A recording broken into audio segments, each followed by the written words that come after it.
होगा। ठीक है, और लोग हैंड रेस करें जिन्होंने किया है, थोड़े नोट्स वगैरह बनाए हैं।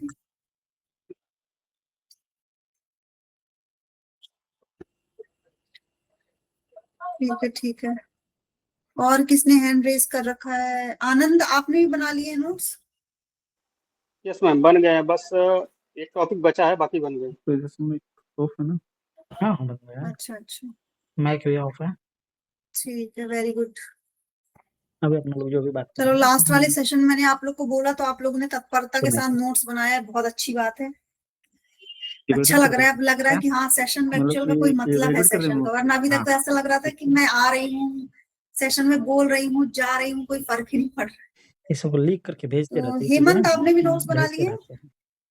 यस मैम, गवर्नेंस का हो गया है, आईआर बाकी है, वो आईआर का कर रहा हूँ। हम आपसे ठीक है, वेरी हम गुड। आपने निशा, आपने? इसलिए फोर्स किए, हो सकता है आपको बुरा लगा हो, लेकिन मुझे लगा कि हम इसलिए नहीं पढ़ना चाह रहे थे ना कि अब बोले हैं कि इसको इवैल्यूएट कीजिए, भाई जब तक इसको निशा, आपने भी प्रिपेयर कर लिए से ना? नहीं समझेंगे तो कैसे कर पाएंगे? ठीक है, दिमाग डिवाइड हो गया था साला उधर फालतू की जगह पे।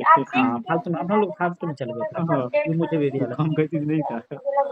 एक चीज है कि दोनों आदमी आए तो दो ठीक है। आप निबंध देखो, जिन्होंने भी पढ़े मुझे नोट्स तो भेजे कम बड़ी तो बात वो नहीं सभी है। सेशन के बाद डायमेंशन तो कहीं ना रुकेंगे। कहीं मैं खुल ही गया। आप लोग को जब बोलूंगी कि सेशन बाकी लोग लेफ्ट कर जाए तो सभी लेफ्ट कर जाएगा, जिन्होंने नोट्स भेज रखे ना लास्ट में वो रुक जाएंगे। तो उनका मैं फिर नोट्स देख के आपको भी दिखा के शेयर करके और फिर मैं उसमें सजेशन दूंगी, क्योंकि देखो मैं खुद से देखूं फिर वहां व्हाट्सएप में 1 लाइन 2 लाइन में लिखूं ना तो इफेक्टिव नहीं होता जाता। ठीक है, तो इसीलिए मैंने बोला था कि मैं देख के बताऊंगी, तो सेशन के बाद ही आप लोग का नोट्स देखेंगे। तेजस्विनी, आपने बना लिया? आपसे तो बात हो गई। निशी, आपने बनाए नोट्स?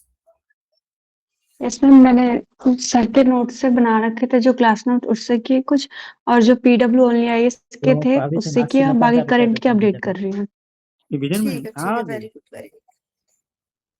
और आकाश, आपने बना लिए नोट्स? विजन में है, मतलब ये मेंटर है। जी मैम, बना लिया है, एक वीक का बनाया है। कहीं अलग सेशन है वो? अच्छा, एक वीक का बनाया। ठीक है, ठीक है, वेरी गुड। आप लोग स्टार्ट करो। देखो, सबसे इम्पोर्टेंट ना स्टार्ट करना ही होता है। ठीक है, तो नोट्स बनाने में सबसे इम्पोर्टेंट स्टार्ट करना होता है, और स्पेशली उन टॉपिक्स में जो आपके एग्जाम के लिए काफी इम्पोर्टेंट है।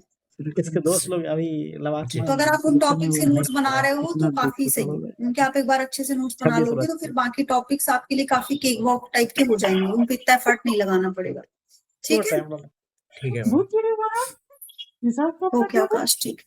तो ठीक है, देखो गवर्नेंस का इतना ज्यादा तो था नहीं, लगभग सभी लोग नोट्स बना लिए कर लेते हैं। डिजास्टर मैनेजमेंट, इंटरनल सिक्योरिटी, ये काफी छोटे छोटे टॉपिक हैं, तो इनको भी जल्दी हम खत्म कर लेंगे। ठीक है, इंटरनल सिक्योरिटी तो हमने देख ही लिया था उस टाइम। अभी थोड़ा सा आपका डिजास्टर मैनेजमेंट है, इसके बाद कुछ और छोटे छोटे टॉपिक्स ही हैं, तो ये जल्दी इनको कंप्लीट करेंगे हम लोग।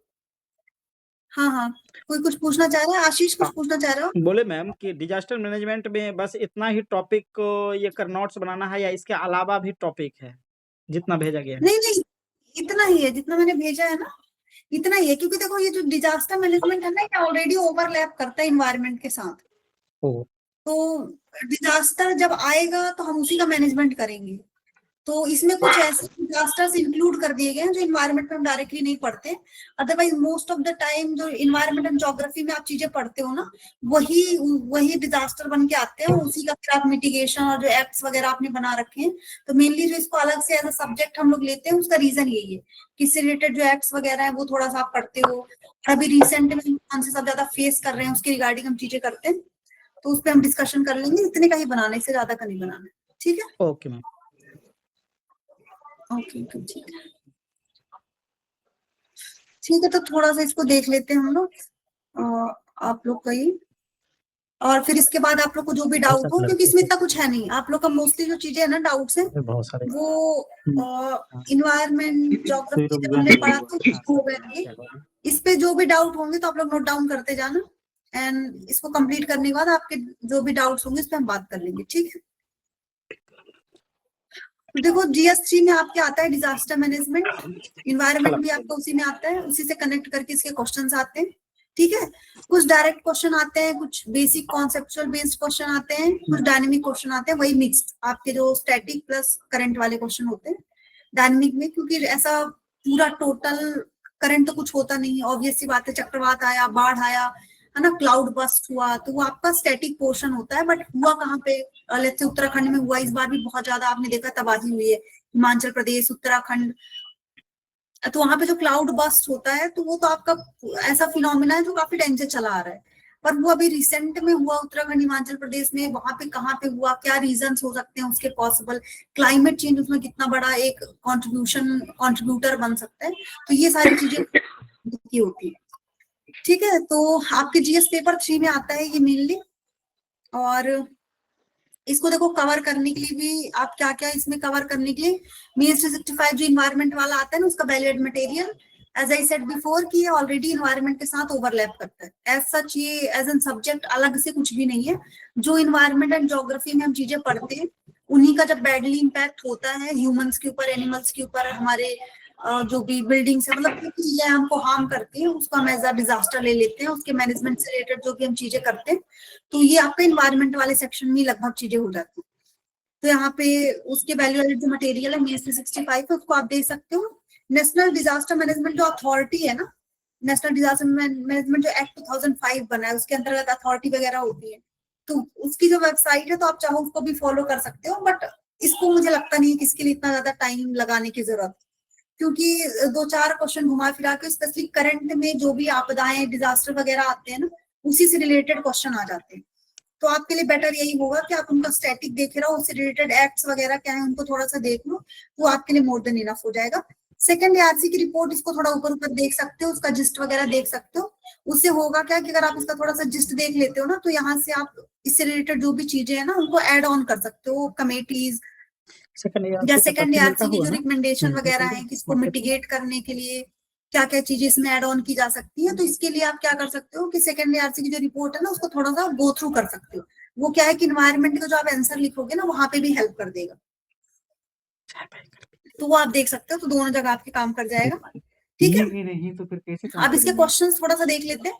टॉपिक्स आप लोग को जो शेयर किया गया ना, वो शेयर किया गया है, एक सेकंड मैं भी एक बार आप लोग को शेयर करके दिखा देती हूँ। आप लोग को जो शेड्यूल मैंने शेयर किया है ना उसमें लगभग चीजें लिखी हुई है, क्या क्या टॉपिक्स हैं क्या नहीं, उसमें लगभग दिया हुआ है। तो आप इसके थोड़े सा क्वेश्चन देख लो, फिर मैं वो टॉपिक भी शेयर करके दिखा दूंगी अगर आपको उसमें कोई कंफ्यूजन होगा तो। ठीक है, तो देखो क्वेश्चन देखो, एक तो तटीय अपर्दन के कारण व प्रभावों को समझाइए और खतरे का मुकाबला करने के लिए उपलब्ध तटीय प्रबंधन। तो कोस्टल जोन अथॉरिटीज वगैरह जो है ना इससे रिलेटेड होती हैं, और वहां पे जोन्स बनाए गए हैं, 1st, 2nd, 3rd and 4th। ये जो आप इन्वायरमेंट में ऑलरेडी पढ़ते हो तो ये इससे रिलेटेड ही है। तटीय अपर्दन के कारण क्या क्या है, देखो वहां पे ना बहुत ज्यादा कंस्ट्रक्शन वगैरह चल रहा है, ठीक है, और जो हम इतना ज्यादा टीचिंग वगैरह की जो एक्टिविटीज है ना तो ये भी उसमें बहुत ज्यादा कंट्रीब्यूट करती हैं। टूरिज्म वगैरह आप बहुत वहां पे बढ़ा रहे हो तो वो भी वन ऑफ द रीजन है। तो इसके रीजंस क्या है ये आपको कारण बताने पड़ेंगे। इम्पैक्ट क्या पड़ रहा है, तो ऑब्वियस सी बात है आपके कोस्टल एरियाज में जो स्पीसीज वगैरह हैं और जो वहां पे लाइक रेत वगैरह होती है ना, तो वहां पे वो सारी चीजें खराब होना, उसके बाद वहां पे कंस्ट्रक्शन एक्टिविटीज से बहुत सारी चीजें खराब होती हैं। आप ये देखोगे जो फिशिंग वगैरह हो रही है उनसे भी वहां पे इन्वायरमेंट में बहुत एडवर्स इम्पैक्ट होता है, और जो आपके कोरल रीफ्स वगैरह होते हैं उनको भी बहुत ज्यादा हार्म पहुंचता है। तो इनका जो प्रभाव है ना, तो जो कारण है ना उनसे ही रिलेट करके होता है कि जो कारण है वही उसका प्रभाव बन जाते हैं। कि अगर आप कंस्ट्रक्शन कर रहे हो तो वहां पे आप लैंड खराब कर रहे हो, वहां पे आसपास के एरियाज को खराब कर रहे हो। अब ऐसा तो नहीं है कि कंस्ट्रक्शन होगा तो आपने बिल्डिंग बना के छोड़ दी, वहां से कचरा भी निकलेगा, वो आप डायरेक्ट सी में छोड़ रहे हो, समुद्र में छोड़ रहे हो। वहां जो जहाँ जो प्रजातियां रह रही हैं उनको हार्म कर रही हैं, जो मछलियां हैं छोटी छोटी, ठीक है, उन सारी चीजों को खराब कर रहे हैं। तो ये सारी चीजें जो कारण और प्रभाव बहुत ज्यादा कोरिलेटेड होते हैं। तो जब भी आप इसके नोट्स वगैरह बनाना तो कारण के साथ साथ ही साइड पे एक कॉलम पे कारण लिख सकते हो, एक कॉलम पे प्रभाव लिख सकते हो, ठीक है। और उपलब्ध तटीय प्रबंधन तकनीक है, तो ये आपका करंट से रिलेटेड हो गया कि अभी रिसेंट में हमने क्या क्या तकनीकें इसके लिए निकाली है, ठीक है। जैसे कि जब भी समुद्र में जो भी कचरा वगैरह छोड़ा जाता है तो पहले होता है कि नहीं, पहले उसका उपचार करो, उसका जो भी हार्मफुल चीजें हैं उसको मिनिमाइज करो, और उसके बाद ही आप उसको क्या करोगे, समुद्र में छोड़ोगे, ठीक है। तो इससे रिलेटेड चीजें हैं। फिर कंस्ट्रक्शन के लिए भी बोला गया है कि थोड़ा कंस्ट्रक्शन वगैरह आप थोड़ा सा वहां पे कम करिए, ठीक है। और जो कोस्टल जोन है ना आपका, जो एक्ट्स वगैरह है, जो अथॉरिटीज हैं उन्होंने बना रखा है कि कहाँ पे आप जो 1 वाला है वहां पे आप कंस्ट्रक्शन नहीं कर सकते, सेकंड वाले में थोड़ा बहुत कर सकते हो, थर्ड वाले में आप थोड़ा बहुत कर सकते हो, फोर्थ में कर सकते हो। तो इससे रिलेटेड जितनी भी चीजें हैं उसको थोड़ा थोड़ा सा आपको देखना पड़ेगा। इसके एक्ट को अगर आप अच्छे से देख लोगे तो एक्ट के अकॉर्डिंग आप इसका पूरा का पूरा आंसर लिखो, ठीक है। मतलब बेसिक क्वेश्चन आते हैं, लेकिन देखो आंसर में ना ये चीजें आप जब ऐड ऑन करोगे तो आंसर थोड़ा इम्पैक्टफुल हो जाएगा। अब बेसिक आंसर नहीं लिख सकते क्योंकि तटीय अपरदन के कारण प्रभाव लगभग सबको पता है कि क्या क्या कारण हो सकते हैं, क्या प्रभाव हो सकते हैं। लेकिन अगर आप अच्छे से कनेक्ट करके लिखते हो, कुछ एग्जांपल्स दे देते हो कि अच्छा ओडिशा में है जो बीचेस वगैरह हैं वहां पे इतनी दिक्कत हो रही है, टर्टल्स वगैरह आप देखोगे ना वहाँ पे कि बीचेस में बहुत प्रॉब्लम हो रही है, टर्टल्स वगैरह जो आते हैं ना वहाँ पे नेस्टिंग वगैरह करने के लिए उनकी संख्या सडन बहुत गिरावट देखी गई है। तो ये जो सारी चीजें अगर आप अपनी बात के साथ थोड़े एग्जांपल्स भी ऐड करते हो तो थोड़ा इम्पैक्टफुल हो जाता है। कोरल ब्लीचिंग आप देखो इतना ज्यादा हो रहा है तो टूरिज्म के कारण भी तो वन ऑफ द रीजन है ना, तटीय एरिया में आप इतना ज्यादा वहाँ पे बढ़ा रहे हो, इलीगल माइनिंग हो रही है कोरल्स की, तो इन सब के कारण भी तो वहाँ पे बहुत ज्यादा प्रॉब्लम्स हो रही है।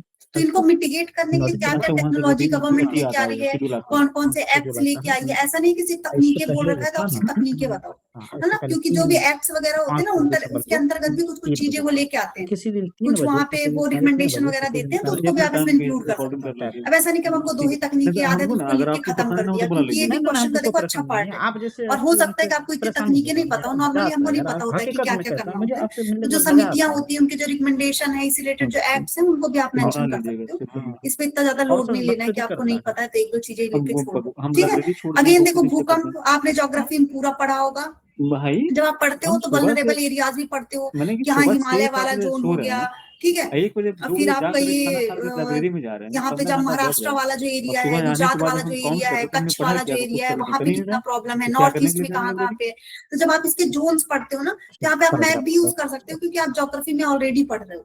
फिर इसमें यह है कि बड़ी आपदाओं के उदाहरण से प्रमुख विशेषताओं, तो रिसेंट में जहाँ पे बहुत ज्यादा मेजर लेवल पे भूकंप आए हुए इंडिया पे और उनके मिटिगेट करने के लिए क्या क्या किया जा सकता है, तो वो थोड़ा थोड़ा आपको इस पे बताना है, ठीक है।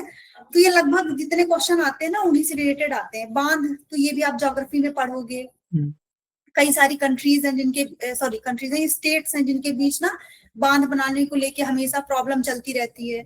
और बांध के लिए एक्ट भी आते हैं जहाँ पे सेंट्रल गवर्नमेंट को ज्यादा अथॉरिटी दे दी गई, स्टेट्स के लिए भी कुछ कुछ चीजें होती हैं। तो और बहुत सारे बांध हैं जो काफी बड़े लेवल पे बने फेल हो गए, तो बहुत ज्यादा जान माल की वहां पे हानि भी हुई। तो इस रिलेटेड चीजें ना आपके उसमें आता रहता है, मंथली मैगजीन में आता रहता है। अभी मुझे लगता है पिछले मंथ के मैगजीन में बांधों से रिलेटेड काफी आया हुआ था इन्वायरमेंट वाले सेक्शन पे। तो अगर वो चीजें आप पढ़ते हो तो उसको आप इजिली यहाँ पे कवर कर सकते हो। और ऐसे ही क्वेश्चन आते हैं लगभग अगर आप लोग PYQs देखोगे, ठीक है। तो ये क्वेश्चंस हैं और टॉपर्स की कॉपी वगैरह भी इसमें इंक्लूड है। देखो इसमें प्रेजेंटेशन का काफी इंपॉर्टेंस है, प्रेजेंटेशन थोड़ा सा ध्यान रखना। प्रेजेंटेशन अगेन इसीलिए इंपॉर्टेंट है क्योंकि भूकंप, चक्रवात, क्लाउड बस्ट किसी के बारे में भी पूछता है। तो ये सारी चीजें ना सर्टेन एरियाज होते हैं। अगर अर्थक्वेक आ रहा है ना तो आप देखोगे उसके जोन्स हैं, किस जोन में ज्यादा अर्थक्वेक आ रहे हैं। सुनामी है तो कोस्टल एरियाज को ज्यादा इम्पैक्ट कर रही है। क्लाउड बस्ट है तो मोस्ट ऑफ द टाइम आपके जो हिमालयन जोन वाले स्टेट्स है ना नॉर्थ इंडिया के वहीं पे आ रहा है। तो इसमें क्या है ना कि प्रेजेंटेशन ऐसे इंपॉर्टेंट हो जाता है कि आप थोड़ा सा मैप वगैरह ठीक से बनाना सीख लो, वो जगह आइडेंटिफाई करना सीख लो कि अगर आप बना रहे हो मैप तो हिमाचल प्रदेश, उत्तराखंड की वो सर्टेन एरियाज आप वहां पे आइडेंटिफाई कर सको, तो वहां क्या प्रेजेंटेशन थोड़ा अच्छा हो जाता है। मोस्ट ऑफ द टाइम लोग क्या करते हैं, जैसे तैसे इंडिया का मैप बनाया, 1-2 जगह तीर बना के दिखा दिया कि अच्छा ये वल्नरेबल जोन है ये, तो उतना इम्पैक्टफुल नहीं होता है। तो इसमें थोड़ा ना प्रेजेंटेशन का काफी इंपॉर्टेंस होता है। अगर आप भूकंप भी बता रहे हो तो सारे जितने भी वल्नरेबल जोन्स हैं उनको थोड़ा सा आप वहां पे आइडेंटिफाई कर दो तो काफी इम्पैक्टफुल हो जाता है। तो इस पे थोड़ा सा प्रेजेंटेशन पे आप लोग को काम करना है। कुछ टॉपर्स कॉपी के थ्रू भी इसमें प्रेजेंटेशन बताया गया। देखो प्रेजेंटेशन के लिए बताया भी कि क्या क्या कर सकते हो, map for locational aspect, flow chart बना सकते हो, डायग्राम फॉर कॉन्सेप्ट बता सकते हो। जैसे फ्लो चार्ट्स और कॉन्सेप्ट वगैरह बता सकते हो ना, जैसे कि अगर मान लो फॉरेस्ट फायर से रिलेटेड आता है ना कि जंगलों में जो आग है, क्लाइमेट चेंज के कारण बहुत होता है, कई बार मिस्टेक्स के कारण भी आग लग जाती है। तो जो ट्राइबल कम्युनिटीज हैं जो फॉरेस्ट को इतने टाइम से कंजर्व करके रखी हैं, तो उनका काफी अच्छा एक वो होता है फ्लो चार्ट, आप लोगों ने देखा होगा 3 गोले होते हैं, जल, जंगल और जमीन, ऐसे करके वो होता है। तो ऐसे करके चीजें आप बता सकते हो। जब ट्राइबल्स के राइट्स की बात है तब भी आप वो फ्लो चार्ट यूज कर सकते हो। तो ऐसे थोड़ा सा फ्लो चार्ट सब टॉपर्स कॉपी वगैरह में भी देखोगे तो वहां पे भी आपको मिल जाएगा। तो उनको आप यूज कर सकते हो। ठीक है, तो ये सारी चीजें आप यहाँ भी यूटिलाइज कर सकते हो। एक दो टॉपर्स कॉपी देख लेते हैं जिन्होंने ऐसा यूज कर रखा है, तो वहां से भी आप देख पाओगे। जैसे कि देखो ये वाली कॉपी है, उत्कर्ष द्विवेदी AR5 की है। देखो इन्होंने ये सारा रीजन यहाँ पे आइडेंटिफाई करके बताया हुआ है, मैप बनाया हुआ है और ये नदियां वगैरह बता रखी है यहाँ पे। तो चलो टॉपर्स हैं, पर आप इनसे और बेहतर बना सकते हो। ठीक है, आप इनसे भी थोड़ा सा अच्छा बना सकते हो एरियाज आइडेंटिफाई करके। हालांकि इन्होंने भी अच्छा ही बना रखा है। ऐसे ही कुछ है, देखो फ्लो चार्ट वगैरह, ये भी टॉपर ही है। बट इस टाइप के फ्लो चार्ट ना आप थोड़ा देख लेना, इसमें ना और भी इनोवेटिव होते हैं। तो पहले के हैं टॉपर्स, 2022 की हैं वैसे, ज्यादा पहले की भी नहीं, पर इसमें बहुत सारे ऑप्शंस होते हैं। जैसे कि इन्होंने प्लेट गतियां वाला बताया, तो आप इनको अलग अलग बना के और अलग अलग बॉक्सेस में अगर इनके डायग्राम्स बनाते तो ज्यादा इंपैक्टफुल लगता है, रादर देन कि आपने तीनों लिख दिया और साइड में बना दिया। ठीक है, तो थोड़ा सा आप खुद से भी इनोवेट कर सकते हो। और इंग्लिश मीडियम वालों के आप मुझे सजेस्ट करूंगी, इंग्लिश मीडियम वालों को देखो, तो वो मुझे लगता है कि ज्यादा अच्छे डायग्राम्स वगैरह यूज करते हैं। देखो जैसे इन्होंने कर रखा है, तो ये देखो इन्होंने कितना बढ़िया बॉक्स में पैक कर रखा है। आप लोग ने भी मुझे जब कॉपी दिखाई ना, तो मैंने कई बार आप लोग से चीज बोली है, जो डायग्राम्स वगैरह बनाते हैं ना, वो बॉक्स में आप बढ़िया से बंद करके रखो, थोड़ा देखने में प्रेजेंटेबल लगता है। और आप जो चीजें आइडेंटिफाई करते हो तो क्लियरली समझ में आता है कि अच्छा आपने यही चीजें यहाँ पे आइडेंटिफाई कर रखी है। ठीक है, तो आप ऐसे भी इसको बना सकते हो। देखो इन्होंने काफी अच्छे से बना रखा है और सही भी लग रहा है। जो है ना इंट्रोडक्शन, ये इन्होंने इशिता किशोर मैम की कॉपी है और भूस्खलन लैंडस्लाइड के रिगार्डिंग ये क्वेश्चन है। देखो इन्होंने लैंडस्लाइड का बता रखा है कि कैसे यहाँ से ओरिजिनेट होता है, फिर यहाँ पे बैक स्लाइड होता है, फिर यहाँ पे डेब्रिसिस का जो भी पूरा कूड़ा करकट है ना, जो लैंडस्लाइड के कारण जो सारा मिट्टी वगैरह आता है, पत्थर आता है, वो आके यहाँ पे जमा हो जाता है। ठीक है, और फिर उन्होंने बताया कि कहाँ कहाँ पे लास्ट डिकेड में कहाँ कहाँ पे हुआ है। तो इन्होंने ईस्टर्न घाट बताया है, उत्तराखंड बताया है, हिमाचल प्रदेश बताया है, वेस्टर्न घाट्स बताए हैं। तो ये सारे जो एरियाज इनको आइडेंटिफाई कर दिया है। आप ऐसे भी कर सकते हो। अगेन आप यहाँ पे अगर इसको मैप के थ्रू बताओगे तो और अच्छा हो जाएगा। ठीक है, अगर आप इसको मैप के थ्रू आइडेंटिफाई कर दो, देखो ईस्टर्न घाट में हुआ है, वेस्टर्न घाट में हुआ है, उत्तराखंड में तो हमेशा आप देखोगे लैंडस्लाइड वगैरह, जब भी बारिश का मौसम आता है उधर लैंडस्लाइड होना तो कंपलसरी ही है, होता ही होता है ना। कभी आपने ऐसा नहीं सुना होगा लैंडस्लाइड ना हो। तो आपने ज्योग्राफी पूरी पढ़ी है ना, तो चट्टानों के बारे में पढ़ा होगा कि पर्दन बहुत ज्यादा होता है, आसादी टाइप की चट्टानें होती है, तो ज्यादा इजिली वहां पे लैंडस्लाइड वगैरह हो जाता है। तो ये सारी चीजें आप लोगों ने पढ़ रखी है। तो ये आप मैप के थ्रू भी दिखाते हो। हालांकि इशिता मैम ने भी अच्छा बना रखा है, पर आप चाहो तो उसको मैप के थ्रू भी दिखाओगे तो और ज्यादा इंपैक्टफुल हो जाएगा। क्योंकि ये वाला जो डायग्राम है ना, ये आप पॉलिटी में यूज कर सकते हो, पर पॉलिटी में आप मैप नहीं यूज कर सकते। अब आपको 20 क्वेश्चन लिखना है, ठीक है, तो उसमें इकोनॉमी के क्वेश्चन आ रहे हैं। अब इकोनॉमी में आपने ग्राफ बना दिया, अब इकोनॉमी मैप कैसे यूज करोगे? इकोनॉमी में आप ऐसे यूज कर सकते हो। एट द सेम टाइम जब इन्वायरमेंट का क्वेश्चन आ गया, डिजास्टर मैनेजमेंट आ गया, तो आप वहां पे मैप यूज करो, है ना। तो थोड़ा सा अपन को ये चीज भी ध्यान रखनी है कि रिपीटेड ना हो कि यही डायग्राम आपने 4-5 क्वेश्चन में यूज कर लिया। तो थोड़ा सा हमारे पास डाइवर्सिटी भी रहे, तो एग्जामिनर को भी बोरियत ना लगे कि अरे सेम ही कोई दूसरा डायग्राम नहीं था, जबरदस्ती एक ही एक बार बार यूटिलाइज कर लिया। ठीक है, तो ये थोड़ा सा कर सकते हो। टॉपर्स कॉपी देखना, इंग्लिश मीडियम वालों की मैं सजेस्ट करूंगी देखना, उनमें क्या है ना काफी अच्छा रहता है, काफी अच्छी अच्छी चीजें, मतलब डायग्राम्स वगैरह उन्होंने यूटिलाइज कर रखी। हिंदी वालों में भी कुछ कुछ है, जैसे इनके देखो, ये शिवम अग्रवाल सर है, इनकी भी कॉपी है, इन्होंने बना रखा है। हालांकि इनका मैप तो मुझे उतना ज्यादा अच्छा लग नहीं रहा है, लेकिन फिर भी इन्होंने देखो कितना बढ़िया से आइडेंटिफाई कर रखा है। पश्चिमी घाट भी बता रखा है, हिमाचल प्रदेश उत्तराखंड बता रखा है, लद्दाख बता रखा है। ठीक है, तो ऐसे मैप आपको बनाकर ये प्लेसेस आइडेंटिफाई जरूर करने, मोस्ट ऑफ द टाइम हम नहीं करते हैं। ठीक है, तो ऐसे करके आप थोड़ा सा आइडेंटिफाई कर देना। और जो टॉपिक्स आप लोग के साथ शेयर किए गए हैं डिजास्टर मैनेजमेंट के, उन टॉपिक्स में जो क्वेश्चन, जैसे हमने देखा कि चक्रवात पे क्वेश्चन आता है, लैंडस्लाइड पे क्वेश्चन आता है, भूकंप पे क्वेश्चन आता है, तो ऐसी 4-5 आपदाएं और जो भी मानव जनित आपदाएं, जैसे कि शहरी बाढ़ आप लोगों ने बहुत सुना होगा, 2023 में भी था, दिल्ली में भी आया, फिर 24 में, 25 में भी। तो ऐसी कुछ चीजें हैं, जैसे वनाग्नि की घटनाएं हो गई, शहरी बाढ़ हो गया। तो ये जो चीजें हैं ना, बार बार आप सुनते रहते हो, क्लाउड बस्ट हो गया, ये करंट में भी आप पढ़ते रहते हो। तो ऐसे 3 से 4 टॉपिक्स हैं जिनके आप नोट्स बना सकते हो। ठीक है, तो इनके नोट्स आप बना सकते हो। अभी जो टॉपिक्स है ना, उनसे बता दो आप लोग मुझे कि क्या आउट हो आपको, जो टॉपिक आप लोग ना शेयर किए गए हैं। मैं देखती हूँ यहाँ पे, अगर मैंने डाउनलोड कर रखा है तो शेयर करके। तो इसमें कुछ डाउट हो तो आप लोग बताओ, तो इस पे भी बात कर लेते हैं। कोई बात नहीं, तो इसी का नोट्स बना रहे थे। ये देखो, आपदा में आपदा प्रबंधन, परिचय, तत्परता, मिटिगेशन, ये तो सारा कुछ ये बेसिक कॉन्सेप्ट है। ठीक है, आपको में याद रखना है, मानव जनित भी होती हैं, प्राकृतिक भी होती हैं। प्राकृतिक आपदाओं को आप ऐसा रोक नहीं सकते हैं, वहां पे आपके पास एक ही ऑप्शन होता है, दैट इज मिटिगेशन, कि उनका जो इम्पैक्ट है उसको कम किया जा सके, और जितना ज्यादा हो सके कि लोगों को उससे सिक्योरिटी, सुरक्षा प्रदान की जा सके। ठीक है, हमारे जो बिल्डिंग्स वगैरह हैं उनको उतना रेजिलियंस किया जा सके, रेजिलियंट किया जा सके। तो ये सारी चीजें जो होती है, मानव जनित जो आपदाएं हैं उनको कम किया जा सकता है, इवन एक टाइम के बाद उनको रोका भी जा सकता है। ठीक है, तो ये सारी चीजें हैं। तो इसका जो बेसिक कॉन्सेप्ट है उसको थोड़ा सा आप लोग देख लेना। फिर इसमें आपदा प्रबंधन में क्या क्या है, तो आपदाएं कौन कौन सी है, उन्हीं का तो प्रबंधन करोगे। तो इस पे हमने बात कर ली है। शहरी बाढ़, ये अभी काफी ना करंट पे रहा है शहरी बाढ़, तो मैं सजेस्ट करूंगी कि इसको थोड़ा सा आप लोग देखना।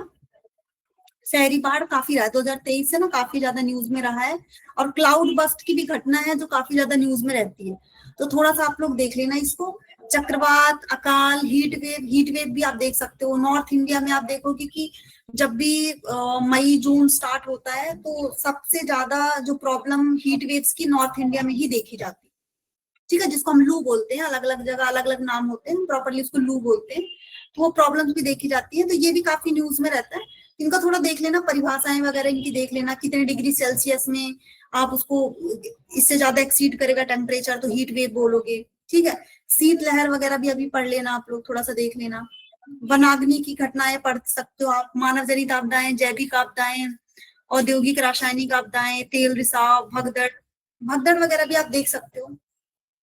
आपदा प्रबंधन के वैश्विक ढांचे, आपदा प्रबंधन अंतरराष्ट्रीय सहयोग, तो जो सेंदाई फ्रेमवर्क वगैरह है ना, जो आपदा प्रबंधन पे बात करता है, पता है सेंदाई फ्रेमवर्क वगैरह पढ़ रखा होगा ना अपने एनवायरमेंट में, ये भी आपका आपदा प्रबंधन से रिलेटेड बात करता है, इंडिया भी उसका पार्टी है, तो इससे रिलेटेड चीजें भी आप पढ़ सकते हो, देख सकते हो एक बार। ठीक है, तो अभी मुझे बताओ आप लोग क्या है, इस पे प्रॉब्लम कुछ आ रही है आप लोगों की नहीं, कुछ प्रॉब्लम आ रही हो, कुछ दिक्कत, एक एक करके हैंड रेज कर सकते हो। सतीश आप बताओ।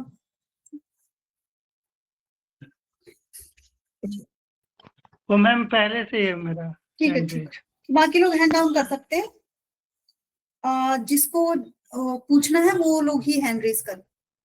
ठीक है, आशीष आप कुछ पूछना चाह रहे हो? यस सर, यस मैम, ये बोल रहे थे ये जो टॉपिक दिया गया है, इस टॉपिक पे, हर टॉपिक पे कितना कितना वर्ड का लगभग होना चाहिए ये नोट्स, शॉर्ट नोट? देखो, वर्ड्स वहां पे लिखने 150-250 वर्ड है, ये सेम मैंने एथिक्स के लिए भी चीज बोली थी। ठीक है, तो इतना ज्यादा हमको ना बहुत ज्यादा ब्रॉड नहीं बनाना है, बस आप सर्टेन कीवर्ड्स लिखो। तो आधे आधे पेज का बना लो, आधे पेज मोर देन इनफ है, इससे ज्यादा बनाने की जरूरत नहीं है। तो जैसे थोड़ा सा मैं बता दीजिए किस तरह का उस पे यदि होता है, कि जैसे हम अभी बना रहे थे, फिलहाल बना रहे थे। आशीष आपकी ना आवाज बहुत ब्रेक हो रही है, नेटवर्क इधर तो है, थोड़ा सा ना नेटवर्क पे आके थोड़ा सा आप बोलो। जैसे मैम ये बोल रहे हैं कि आपदा प्रबंधन चक्र है जिस तरीका से, तो इसमें है कि आपदा चक्र है, भूकंप है, चक्रवात है, सुनामी है, बाढ़ है, तो अभी इसमें कितना कितना वर्ड का होना चाहिए, मैं ये जानना चाह रहा हूँ। और मुझे कभी बार ये होता है कि कौन सा चीज है कि उसका कीवर्ड को हम रखें, कौन सा कीवर्ड है, कौन सा कीवर्ड नहीं, ये जल्दी समझ में नहीं आता है। तो कीवर्ड्स के लिए तो आप टॉपर्स की कॉपी देख सकते हो कि कौन कौन से कीवर्ड्स रखने हैं। एक आध का मैं आप लोग को बना के शेयर कर दूंगी, तो वो देख लेना आप लोग। ओके, ठीक है, एक आध का मैं बना दूंगी, बाकी बात समझो मैं जो कहना चाह रही हूँ। चक्रवात, भूकंप, इन सबको आपने ज्योग्राफी में ऑलरेडी डिटेल में पढ़ा है, इनके बारे में लगभग चीजें आपने पढ़ रखी है। तो यहाँ पे जो आपको, और आपको पता भी है कि इनसे क्या नुकसान होता है, नुकसान भी आपको लगभग पता है। ठीक है, तो आपको यहाँ पे जो उसके डायमेंशन लिखने हैं वो ये लिखने हैं कि उसका मिटिगेशन, उसका प्रभाव कम कैसे किया जा सकता है, और इससे रिलेटेड जो वार्निंग सिस्टम वगैरह वो कैसे काम करती है, अथॉरिटीज वगैरह कैसे काम करती है, एनडीआरएफ कैसे काम करता है। तो ये आपको 2-4 पॉइंट्स उसमें लिखने हैं, हार्डली आधे पेज में आपका नोट्स बन जाएगा। क्योंकि भूकंप, चक्रवात, सुनामी जितने भी हैं, लैंडस्लाइड, लगभग सारी चीजें आपको ऑलरेडी पता है कि क्या होती हैं, क्या इम्पैक्ट हो सकता है, ज्योग्राफी में तो पढ़ रखा है, तो आधे पेज से ज्यादा का नोट्स बनाने की जरूरत ही नहीं है। ओके मैम, ठीक ना, बना के शेयर कर दूंगी तो आप लोगों को वहां से थोड़ा हेल्प मिल जाएगा। ठीक है। ओके।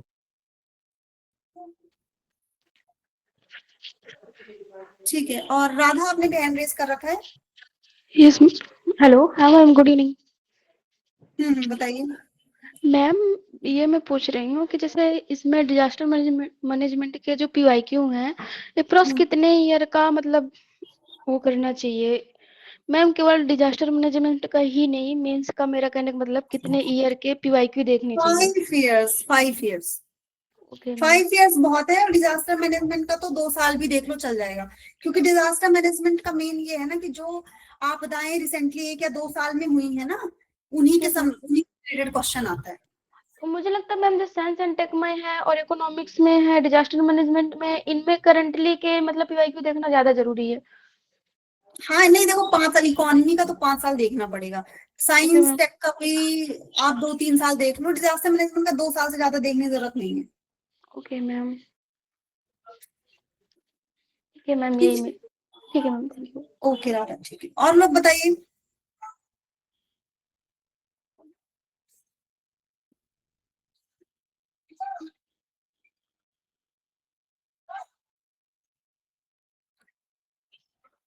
और लोग बताइए, और लोग की कोई क्वेरीज नहीं है।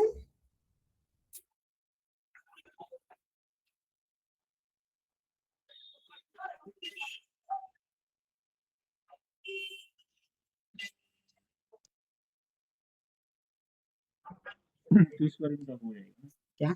ठीक है, तो देखो आप लोग, अब कोई क्वेरी नहीं है तो आप लोग लेफ्ट कर सकते हो। हाँ, तो आवाज जिन्होंने मुझे गवर्नेंस के नोट्स भेजे हैं वो लोग रुक जाएं, लेक्चर दे रहे हैं पूरा, तो मैं उनके कैसे है नोट्स देख लेती मिटिगेशन, हूँ, बाकी पूरा लोग लेफ्ट भाव है, कर तो जाइए। इफेक्ट इम्पैक्ट है, सोल्यूशन क्या है, बस यही तो चीज 4 चीज चाहिए। इम्पैक्ट, मिटिगेशन, सोल्यूशन, समाधान। हाँ, बताइए रोहित, क्या बोल रहे हो आप?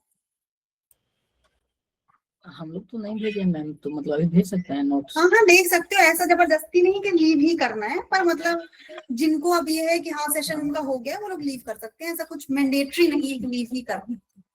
नहीं, नोट्स बनाए हुए भेजे नहीं है, भेज दें अभी, देख लीजिएगा। हाँ हाँ, भेज सकते हो, एक एक करके मैं देखती हूँ सबसे पहले किसने भेजा था। एक बार बता दें सबसे पहले मुझे किसने नोट्स भेजे थे। मैं भेजा था। मैं का नाम क्या है आशीष एक रंजन। बार? मैम अच्छा, आशीष। मैम मुझे कुछ क्वेरी है। हाँ शिवानी बताइए, इतना लेट कैसे जगी आप शिवानी?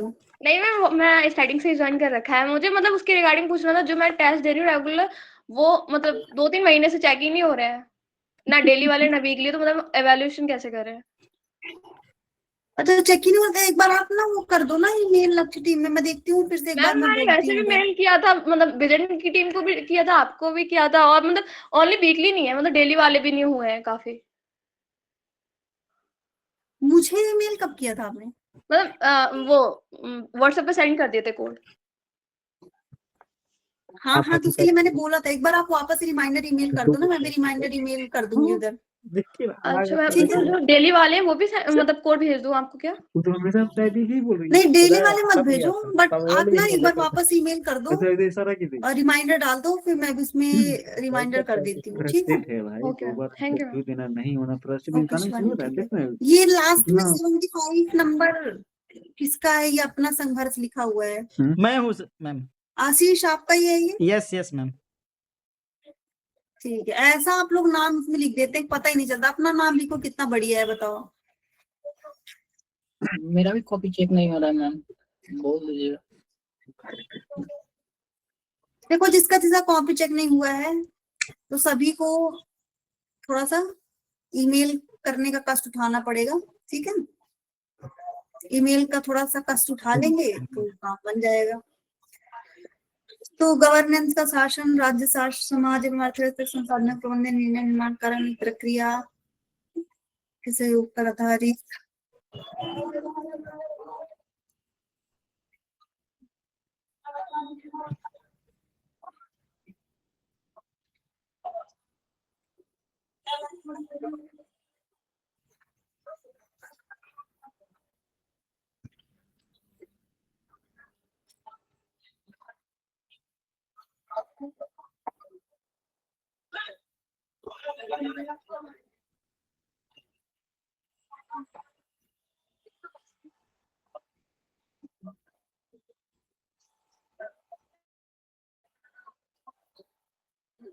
ठीक है, बढ़िया बना रखा है।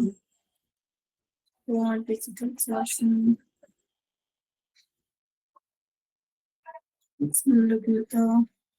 हाँ, इन सब पे थोड़ा सा बाहर का भी वो कर दो ना, इसमें जैसे नागरिक संलग्नता लिख रखा है, तो आपका उधर जो स्कैंडिनेवियन कंट्रीज है ना, जैसे कि आयरलैंड हो गया, स्वीडन हो गया, उधर ये काफी ज्यादा चीजें फॉलो होती है, तो उनका आप किसी का नाम मेंशन कर सकते हो, तो भी थोड़ा सा इम्पैक्टफुल हो जाएगा। प्रदर्शन सूचकांक, अंतरराष्ट्रीय सहयोग,